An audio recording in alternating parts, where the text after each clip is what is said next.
السلام عليكم يا جماعة. إذا قصينا هذا الجزء من الجزر وحطيناه بماي وبطريقة يعني لمدة 10 أيام راح يصير كذي. بعدين راح نقدر نزرع جزرة ثانية، جزرة ثانية، جزرة ثانية. نجرب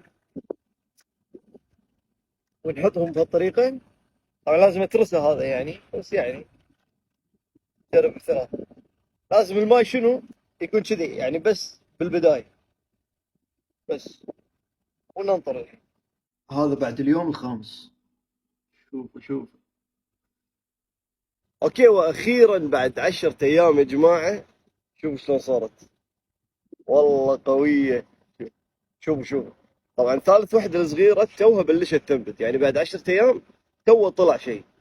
الحين نجيب هذا الشيء نحطه هني شوي شوي.